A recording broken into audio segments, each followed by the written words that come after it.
Salut tout le monde, c'est Axel Éponge 4. Je vous remercie d'avoir suivi ma chaîne. On se retrouve aujourd'hui, enfin, tant entendu, sur Black Ops 3 et c'est sur PS4. Donc aujourd'hui, je voudrais vous parler de mes déplacements numéro 2. La dernière fois, je faisais sur PlayStation 3 et c'était sur BO2. Donc aujourd'hui, c'est vrai que c'est vrai que c'est pas le même déplacement que sur déplacement objectif par exemple. Par contre, c'est vrai que tout le monde dit ouais c'est la base, la MME, etc. Mais pour n'importe qui, je pense que pour faire des séries, les MME c'est le plus compliqué. Donc nous attaquons tout de suite. Mais avant d'attaquer, de préciser que mon ordinateur en ce moment ça rame beaucoup. Je suis désolé pour l'image si ça bug un peu de temps en temps. Mais voilà, je peux rien pour l'instant, donc voilà.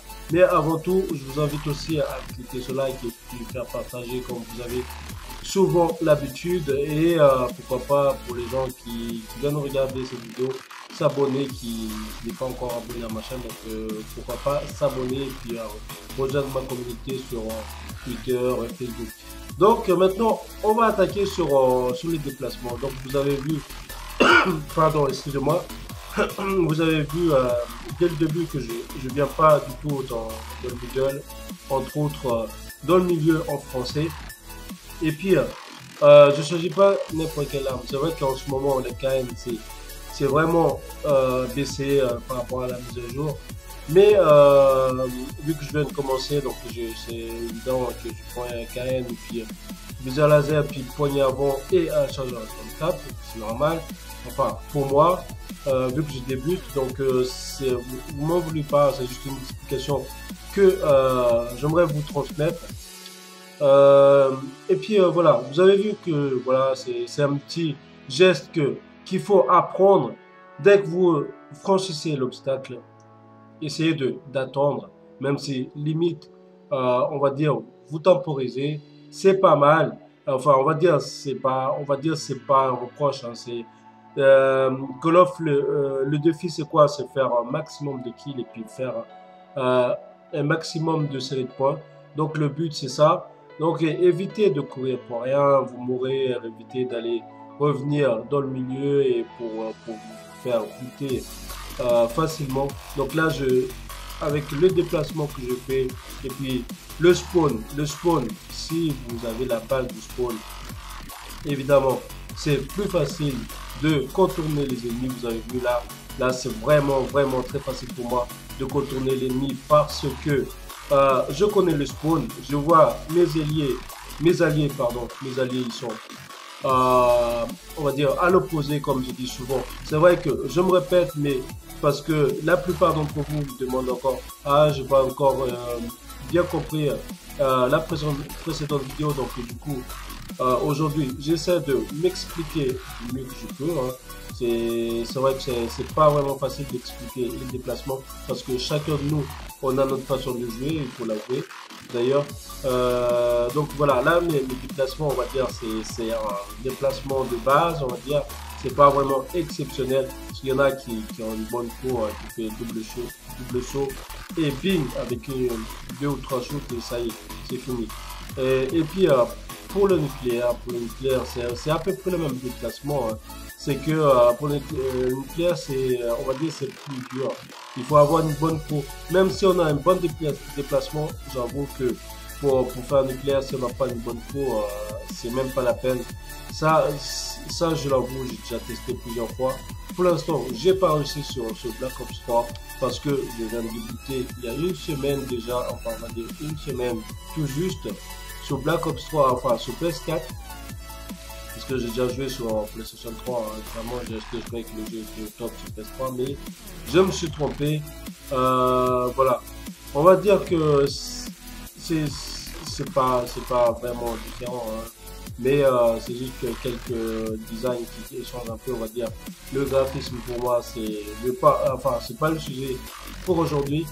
Mais pour les déplacements, pour revenir à nos petits moutons comme on dit, voilà, donc vous avez vu, essayez de bien visualiser, même prendre votre temps de revenir sur l'image si vous n'avez pas bien compris. Par contre là je vais faire une petite erreur, vous avez vu, un petit erreur qui paye cash, on va dire, enfin, qui, pour l'ennemi, hein, pas pour moi, évidemment.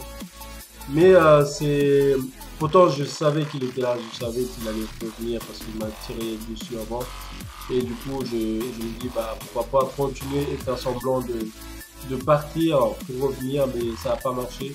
Lui, il m'a attendu et puis on s'est attendu en fin de compte. Et après, il s'est dit, bah, je vais attaquer, pourquoi pas. Et il s'est trompé au début, il croyait que j'étais dans le coin.